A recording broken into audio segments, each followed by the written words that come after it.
Don't look up. What did I watch? I look up. What did I saw? I'm speechless, guys. Okay. This movie came out to Netflix. What was it? A week ago? 2 weeks ago? And I've been hearing stories about this movie. It's like, oh no, the Leonardo Dicaprio and Jennifer Lawrence movie in which it's about climate change and all these things. And I've been hearing mixed feelings about this, but right on the get-go, I was totally very curious to watch this film. And man, how can I say this? Well, what a way to start this year, at least for me. There was no interesting movie in the movie theaters. I'm aware that I want to make a video of either the season 4 of Aggressive Retsuko or season 4. And I also want to talk about Final Space season 4. But I know these videos are kind of late, but I was pretty distracted / busy with other stuff. Like, for example, during this whole week, I was distracted because I got Bravely Default 2 from the library. It's kind of addictive, although I do have my issues, which is mostly the job system. I know that people love the job system in RPGs, but I'm not a fan of it. And since this week there wasn't technically an interesting movie to start out this year, which is weird because January is usually where pretty bad or lame movies are in the menu, but at least not this week. Also because you know, the pandemic is hitting hard at this week, so people have to be careful. I even tested myself just in case. So despite this, I had nothing left but to watch. How can I say? This Don't Look Up. I gave my chance. What did I saw? Man, what did I just see? This movie I'm mixed, I will say. I am mixed. I feel like I know that this movie has really big flaws, but I understand what it was trying to say. I hated some elements of this movie, but there are also some things that I like about this movie. I understand the message, the preachy message that it was giving. But I also understand the necessity of being preached, especially the subject matter.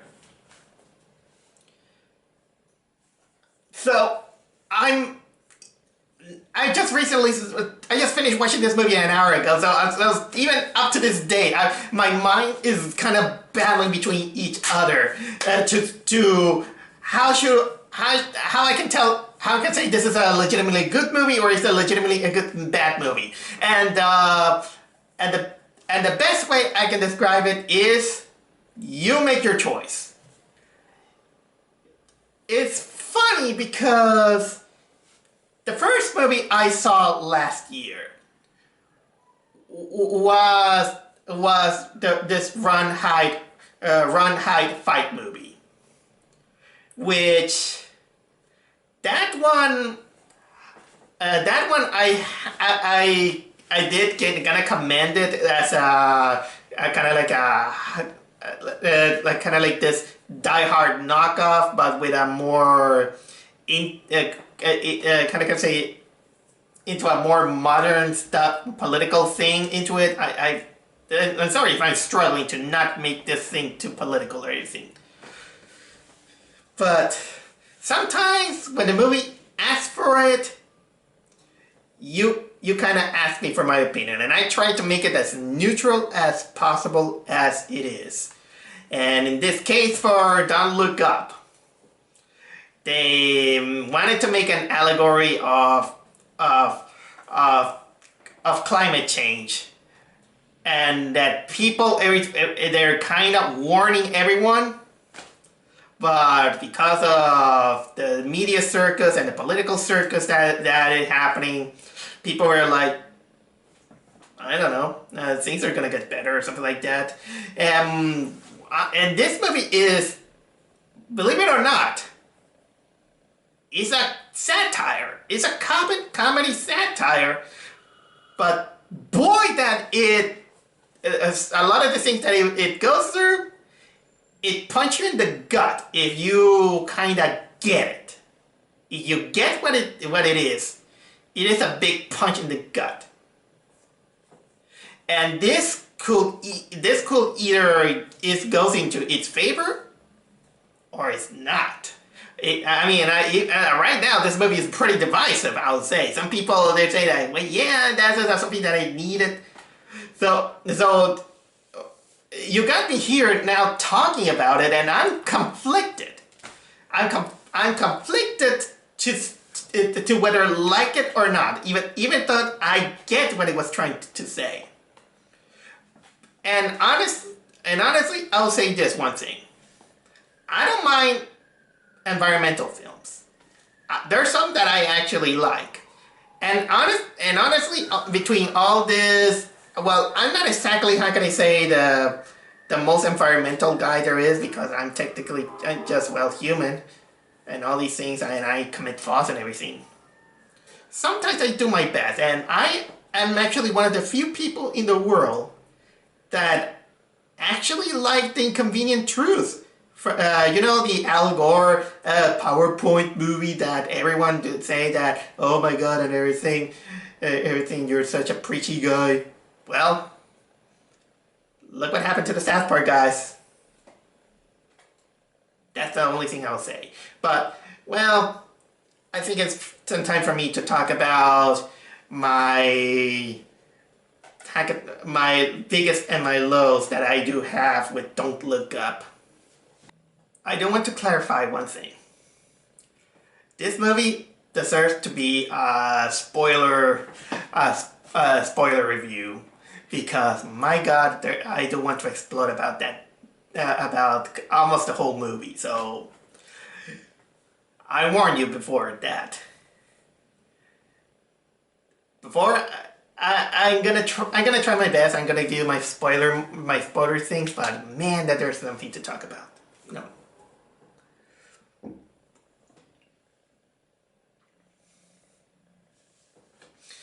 Okay, Don't Look Up.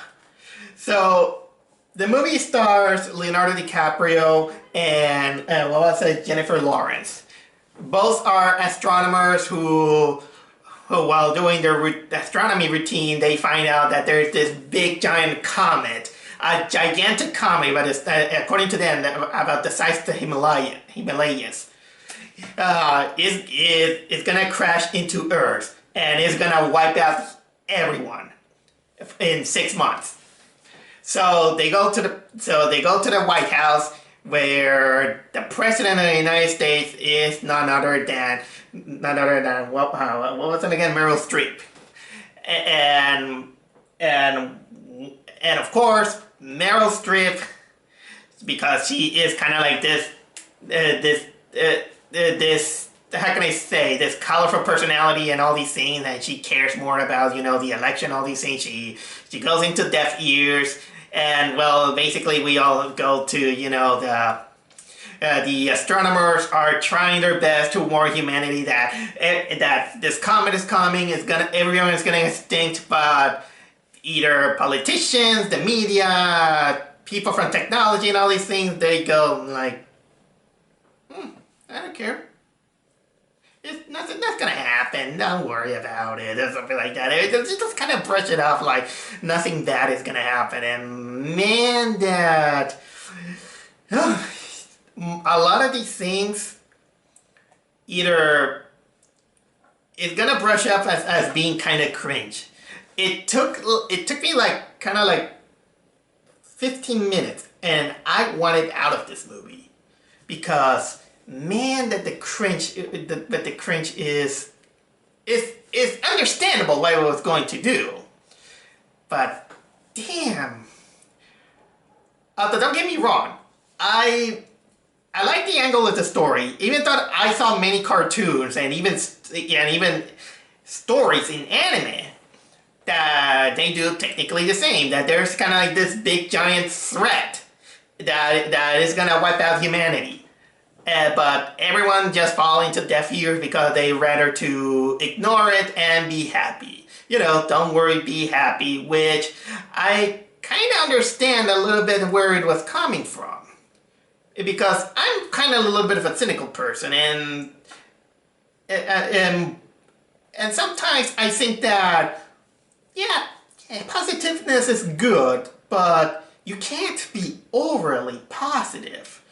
And when people technically, how can I say, accuse me of being negative, they merely tell me that I'm kind of like a party pooper or something like that. I'm being too negative.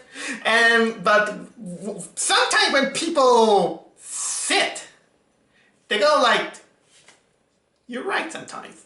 I mean, I admit, sometimes I get wrong, but okay, I'm just dragging this thing out. But the purpose, yeah, this one is going out, and I think that's the basis of the story. You don't need to know. People being stupid, they don't listen to these astronomers, and well, for the benefit of the doubt, I'll say is that, well, neither of the astronomers are technically doing also a good job on trying to win the people. But maybe that's the kind of like the message that it was going through, at least. So let's talk about the acting. I'll say the acting and the character. Let's start out with Leonardo Dicaprio. I do have my respects of Leonardo DiCaprio because he's an amazing actor. Is it a little bit me, or I think that he gained weight on this movie. Maybe it's me. Although the beard kind of it kind of takes me a while to get used to it. I'm mostly used to see Leonardo DiCaprio without a beard. At least a mustache sometimes. The last time I see Leonardo DiCaprio is the award-winning movie. Oh my god, I forgot the movie. The one where he got attacked with by a bear, and also The Great Gatsby. I do respect Leonardo DiCaprio a lot, at least on acting skills. And in this one, I kind of have no problem with the character, except that for an astronomer that is trying to warn humanity, I think that he's a little bit too panicky. And honestly, if sometimes I know that to convince people you have to be blunt and all these things, but sometimes you have to try to win them over in order to do that. And I think that his approach was a little bit too blunt, although I get what the movie was trying to do. I'll give it credit that Leo gave out impressive monologue and speech almost halfway and a quarter to the movie. And I'll say that if there's something that I want to say, give an applause to this movie. And the best part of this movie is Leonardo's monologue, because it hits so much truth and it's so much blunt that it's not an exactly pretty thing to hear, but it's really true. And considering that during the whole movie, Leo was the character of Leo was kind of also becoming a little bit of an asshole. Not gonna go too much into detail with that, at least for now. Then he redeemed himself with that speech that that got me glued into the movie. I was so cringe into this whole movie, but it took me that speech to hook me up and got me. Okay, some other actors. Jennifer Lawrence, which is the second protagonist. She basically is this. She's the one who discovered a comet, and then she accompanied Leo's character into this whole ordeal to warn people. But unfortunately, I think she is a little bit too overly emotional, and it kind of shows that when you kind of have a meltdown on TV, then it kind of eats you right up. Like in the case, for example, she became a meme on television because she had a meltdown in television a little bit too early, I'll say. I'll say that, yeah, somewhat people have kind of like these meltdowns, but unfortunately this character kind of went a little bit too emotional that, well, I'm sorry to say it, but she had it coming. But still, you kind of feel a little bit bad over her because she begins to get ridiculed to the point that even her parents didn't want her, and that's sad, I'll say. Another person who is actually kind of like the guy who supports them is this character played by Rob Morgan. She does a fine job. I'll say this. Other set of characters that are important is, for example, we got Cate Blanchett and Tyler Perry playing the host of this television series, kind of like the Red. What was it, the Red Rip? I don't remember, but still, it's kind of like this Fox News celebrities channel in which, in my first impression with the astronomers, it was like, guys, I don't think you should go to this TV network because look at what they're promoting. It's all only celebrities and their, how can I say, their breakup and then life marriage or something like that. It's technically the kind of like this idiots from the Fox network or the TMC. I hate these assholes of the TMC because they're mostly, they kind of ridicule all this celebrity stuff, which is technically not important. But at the same time, the way they're so hecklish is so mean-spirited that I just don't watch that. But I know them because there was a time in which when I was doing when I went to some places, people just put it on the television. And speaking of cringy stuff, let's not forget that we have Meryl Streep playing, no way to sugarcoat this, a female version of President Trump. I'm not going to talk about my stance on Trump, just in case. This is not the time and the place. The only thing I will say this, at least when he was kind of like a Hollywood star, is that I thought that he was a little bit too arrogant for my taste. That's all I'll say. But Meryl Streep, my God, you can tell that she was. I know what they were trying to do with her character, but the way she was acting, she looks desperate to win a Razzie Award. She was so unlikable, even though I get it. I saw anime with despicable political figures. Which they're technically ignorant, they only care about, themselves, their publicity, to hide, their sexual life.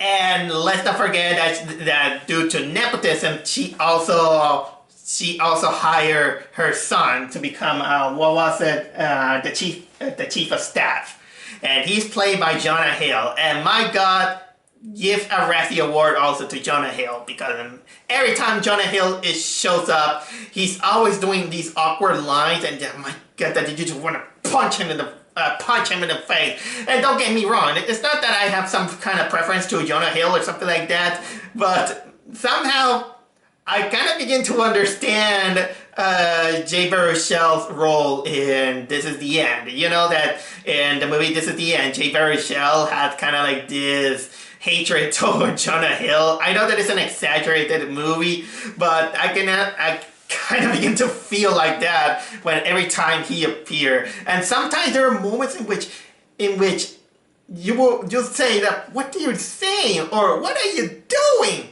There is kind of like this moment in which he's kind of shaking this green juice, and I was like, Jonah, what are you doing?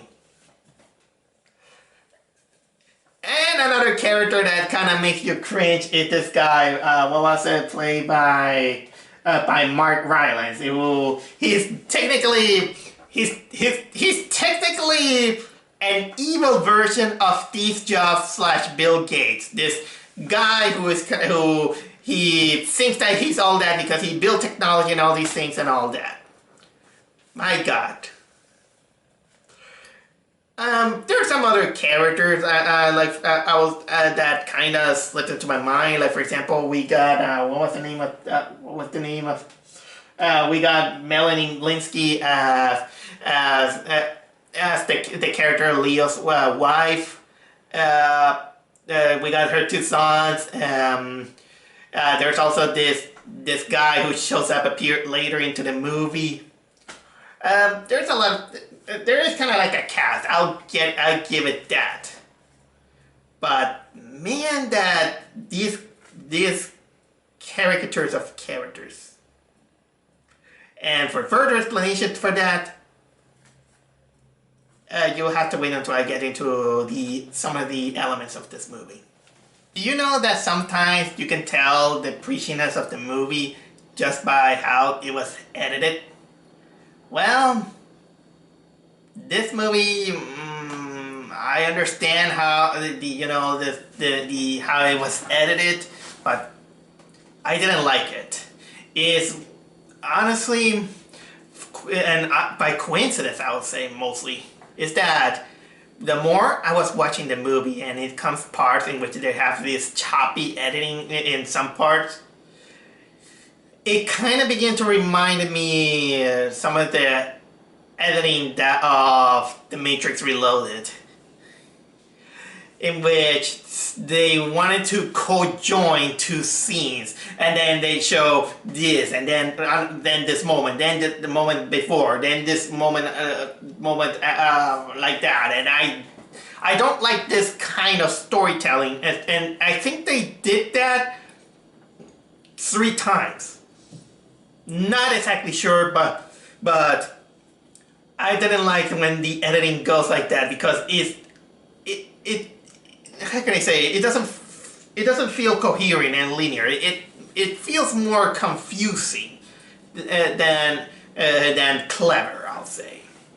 And there are also kind of like 2 or 3 moments in which they wanted to make you feel bad for planet Earth by sometimes showing, how can I say, images of the beauty of the planet Earth.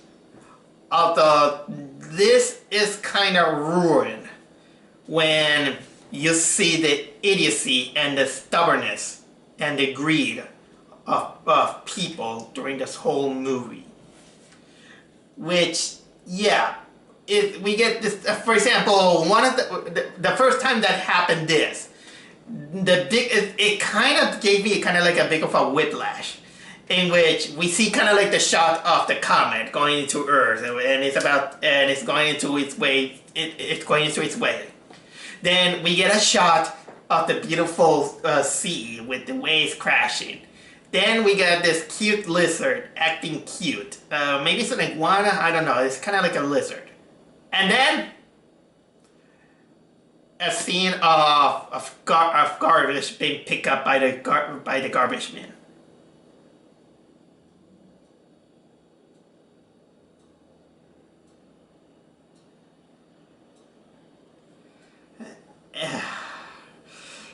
and it does that, I think, 2 more times. But considering how people behave in this movie, even though again I get what it was doing, considering how people were behaving in this movie, in my head, it was like, please, please have this comet kill everyone.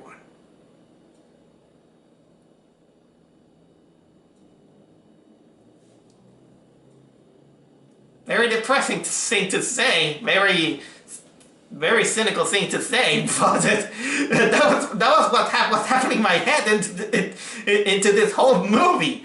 So yeah, and so I think this is a good time for me to talk about what this movie was trying to do. Is that again? It's a sarcastic movie that. It kind of wanted to give out its warning about people living in ignorance, how the political movement and the entertainment movement goes, and when there are people when they warn that there is something life-threatening, like for example, a comet or whatever illusion that you wanted to make about climate change. They all fall in deaf ears, or sometimes they do kind of half hear it, and they go like, okay, but everything's gonna be better. Don't worry. They want to be optimistic about it, but of course, when you when you are a little bit on the feet on the ground and say that, dude, wake up, we gotta do something, we got 6 months, we still have time. They say that, nah, it's okay, we're gonna do it. And then sometimes they're gonna help you but for ulterior motives. And then like in the movie they say, it's like, hey, we're gonna dig up that asteroid because we find gold and everything. We're gonna get it and we're gonna get rich. You're gonna get rich, but you're not gonna enjoy it if everyone dies. We're gonna, yeah, that kind of mentality, you get me. And again, it's cringy. I understand that it's cringy, and the truth hurts. That's the way that I can describe it. The truth hurts, and either way, this movie, it works both in its benefit, but also it hurts itself, because for something that is a comedy, is a little bit too much on the nose. Although the more I watch it, it kind of reminded me of Dr. Strangelove. Dr. Strangelove has this, this message against nuclear weapons, but it also comes the incompetence of the politicians. And well, it ended up like that.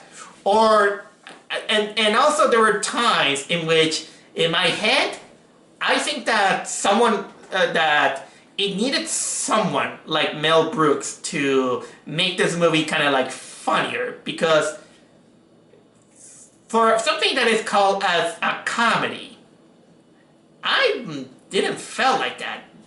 I'll give this as a negative, I'll say, because this movie is, well, not funny, I'll say.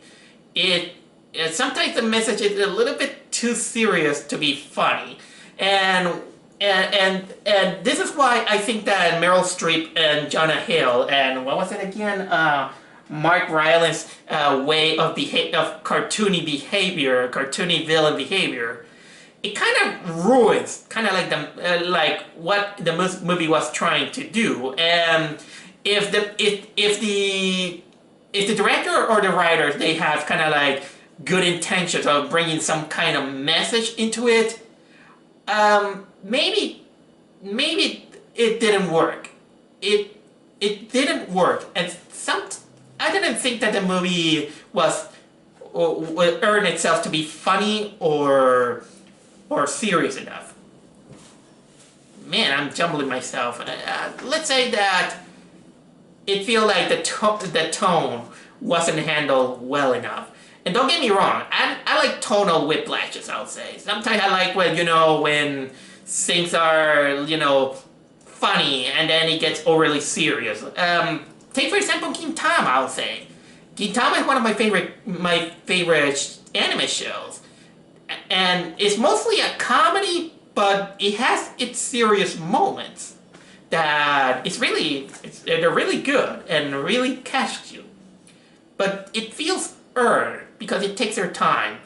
In a movie of what was it, 2 hours, is a little bit of a bigger challenge, I'll say, because you're trying to catch an emotion in this case, little time. Well, little time is kind of like a big statement because honestly, this is a 2-hour movie and you're gonna feel it that it's really, really long. So yeah, what else I can say? I think I talked a little bit much about the preachiness about this movie, in which I know that it wanted to take the side of the astronomers and some of the people that actually support them. And it's pretty out that it's pretty obvious in which, because they wanted to put you on your nose that the political figures they make horrible decisions, and the celebrity media are they're really hypocrites, and they just want to show the good side instead of the bad side, or sometimes kind of like they only care also more about the love life and the affairs of a celebrity instead of a comet that is gonna kill everyone. I kind of get that. Or I gotta go this also a little bit of a side note is that I don't know, and I bet people are gonna be angry with, how can I say, the depiction of PBS, especially with them. There's kind of like this Sesame Street character, and I don't know. It kind of rolled a little bit my eyes out, but then it kind of appeared in the second time, which kind of makes me think that if they wanted us to take the side of the astronomers and the people who they how can I say, they know that the comet is coming and there's something that they should be doing. Well, and let me rephrase you that it didn't help, because the astronomers weren't exactly the most likable character there is. Of course, they are kind of like the most intelligent, but I don't think that the best way to solve a situation in which a comet is going to destroy everyone is mass hysteria, panic. No.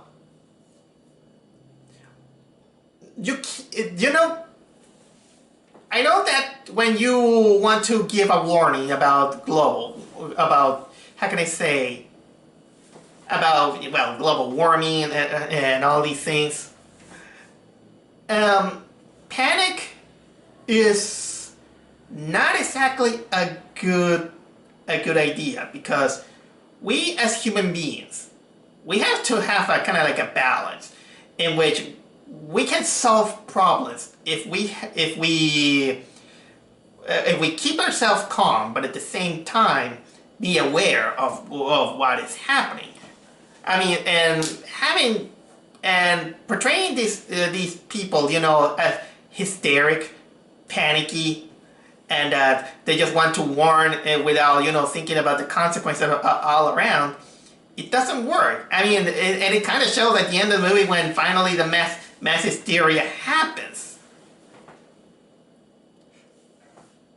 So, and also another thing that I'm not very fond about this movie is that while it wanted to preach about the message, sometimes instead of just preaching, maybe I think it could have been a little bit more clever if you could come up with a bit of a solution. Or it doesn't have to be, how can I say, the best solution, but that at least gives out a little bit of hope into this and doesn't feel like, this is just kind of like a madman screaming that the end is near or something like that.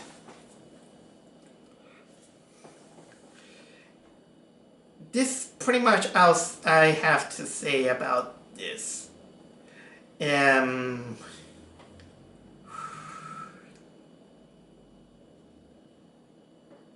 Well, it's time for me to talk to you about the moment that I felt like I gained a little bit of respect to the movie. A little bit. But for that, I have to give you the spoiler warning. Because I have to talk to you about this ending. Because the ending, wow! So, here's the thing. During the whole movie, both astronomers they're having their issues. The Leonardo Dicaprio character, he gets into an affair, which kind of down my ability to this guy because he become a media sensation because he's beautiful, he's handsome, just like the real Leonardo DiCaprio when he was Jack from the Titanic. And while the Jennifer Lawrence character, she had a meltdown. She became a meme on the internet, and people don't begin to take her seriously. Even her boyfriend on CNN broke with her in a really mean way, and also her parents doesn't want anything to do with her because they say, yeah, we told you, don't mess up with politics. And then of course she meets this streamer that she begins to date and everyone. While Leonardo DiCaprio's character, he gets found out by his wife and she dumps him. She throws him the medication that he has and everything. And so the guy's kind of like a moral wreck. And then finally on this newscast, he finally breaks down in a meltdown. And again, his speech, this is the best part of the movie. Because he actually spoke a great truth. In which everything doesn't have to be pleasant. Everything doesn't have to be, nice and pleasant. You just have to, sometimes you have to be blunt in order to say things. You can't just sugarcoat things. And he just kind of pleaded for an answer solution. I even paused for a moment because I wanted to give an applause to Leonardo DiCaprio. Because again, despite a lot of things, and I know that Leonardo DiCaprio has his little bit of, wishy-washy controversy here and there, I respect him a lot as an actor. Leo is indeed a great actor. And this character gave out a great speech with a great truth. And before I even put play on the movie, I was thinking, you're gonna paint him as the villain, aren't you? That's what happened. So yeah, everyone is on the dumps until finally on the 25 days mark of all these 6 months that happened during the course of the movie. The comet became visible. The comet is visible, so a campaign begins to happen in which everyone say, "Look up! Just look up, and you will notice there's a comet there." But of course, the Meryl Streep character, she gives out a counter campaign saying, "Don't look up! Don't look up!" And there's obviously, this divisive followers and everything. Even there's this celebrity follower who even made this movie, which I don't know, this guy, I don't know why, but this he kind of looks like one of those typical action stars. But honestly, I do love the poster that he had. That poster was awesome. Funny enough, there's gonna sooner or later there's gonna be a Roland Emmerich movie about the moon falling to the earth. I'll bet your ass I'm gonna watch that. But of course, still every attempt to try to destroy the comet, nothing. They couldn't do that.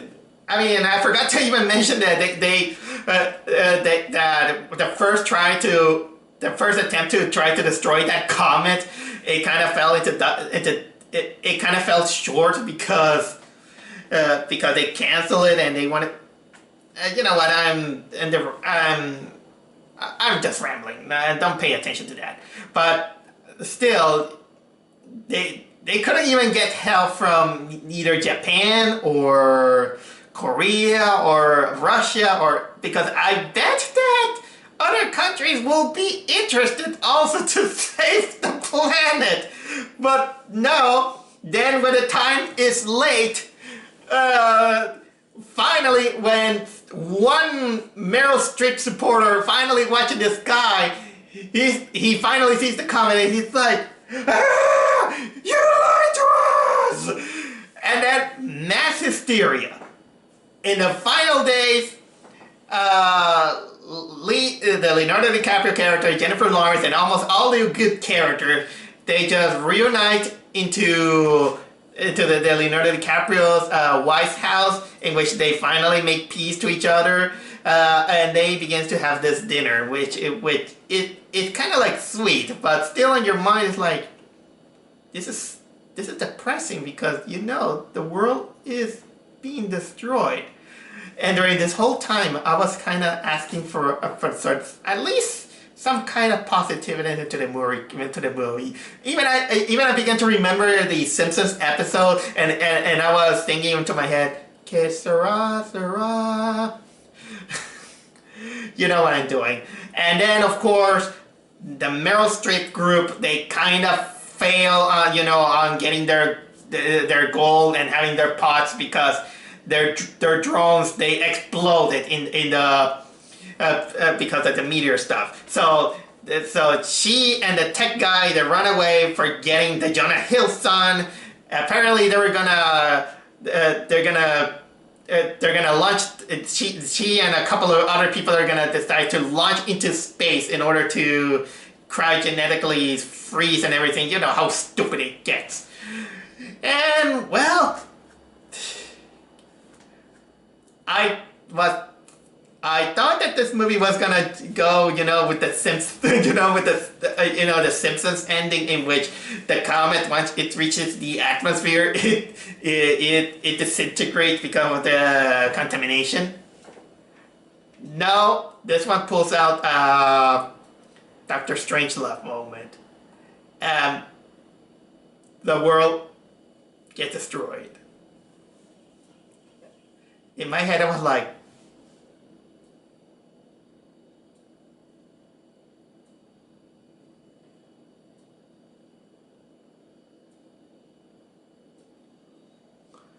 and I had mixed feelings because as a little bit of a cynical guy,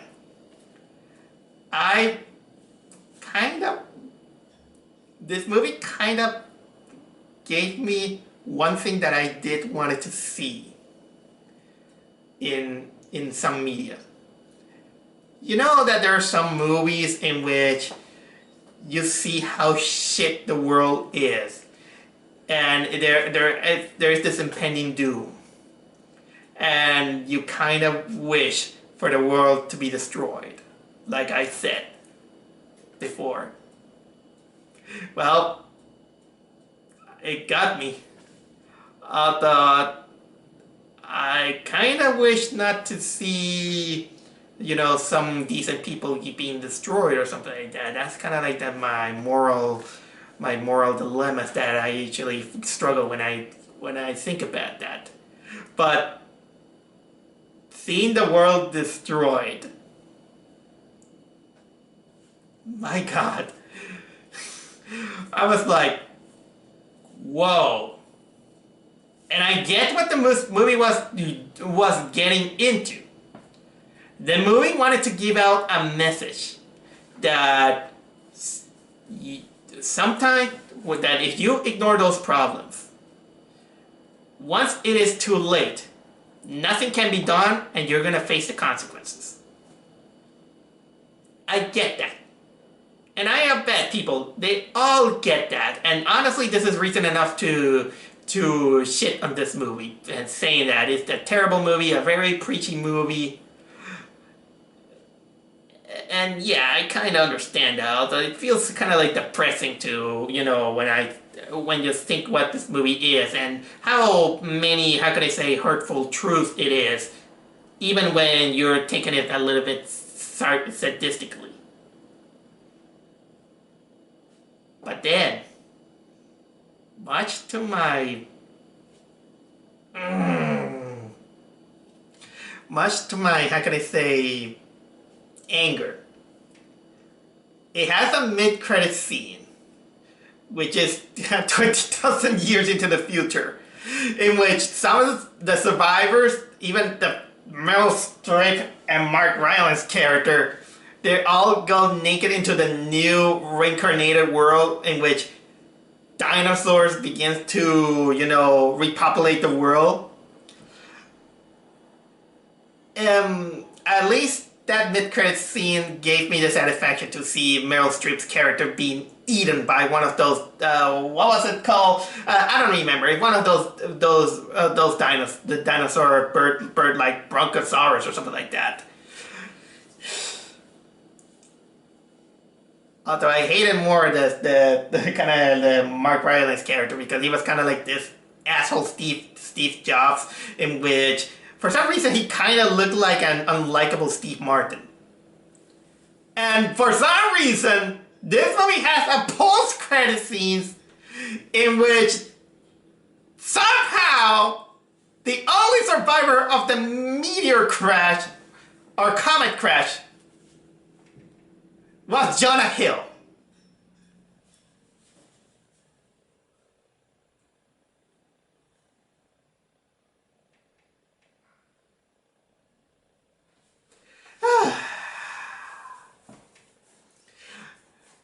You technically kill off the decent characters, only for the assholes to survive.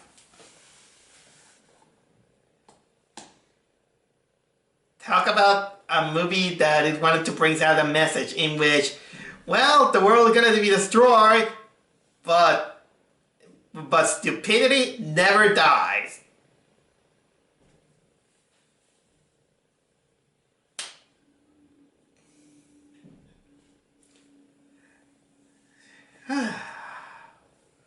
I don't know, guys. Don't look up. Honestly, as cringe I was with this film, I don't regret it. I don't know whether to give it a positive or a negative review because I'm mixed. How many times on this movie I have to say, I get it. I get the message. Some people might not get it. But you know what? Preachiness is always kind of like have his double standard. It's fine for you to get the message and kind of sometimes reinforce it.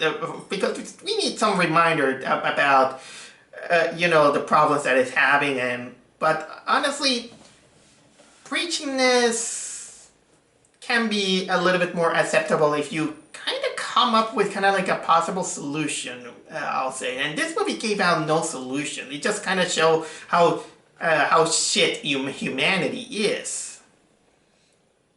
Even done in a dumb way. And I know they wanted to make kind of like a comedy in the style of Dr. Strangelove mixed with Mel Brooks. And I do recommend you actually watching these movies. Or if you want something preachy, but at least it's a little bit more intellectual, I suggest you to revisit, how can I say, And yeah, oh my god, the Al Gore documentary, Inconvenient Truth. I know that many people don't like Al Gore. I know that some people have issues with it, but at least check it out and take your conclusion, because honestly, my whole family watched it when this came out, and when we understood it and we were okay. We didn't feel preach or something like that. We just put the politics aside and just watch it, because honestly we did indeed saw some of the effects of that. So this is why we were a little bit more understanding to that. And if you thought that the Inconvenient Truth was technically more kind of like a preachy thing that doesn't have to be taken seriously, let me remind you that same opinion the South Park creator had. And this is why they came up with, the Member Pig episode, in which they ridiculed this Al Gore. And then, years later, Member Pig was indeed real, and the character tried to apologize to Al Gore. And Al Gore is like, I warn you. Even the real Al Gore was kind of, into it. That was just some kind of like a side note thing about this. So honestly, I suggest you to watch Don't Look Up at least once if you're curious. If you don't want to watch it, fine. It's not gonna harm anyone. But honestly, I will tell you that this movie is gonna be worth it, mostly because of that moment with Leo. And also how can I say, that shit ending that it happened. And you know what is so, mock it, if you get the message, fine. You want to ridicule this movie, fine. So, look it up. I mean, no pun intended.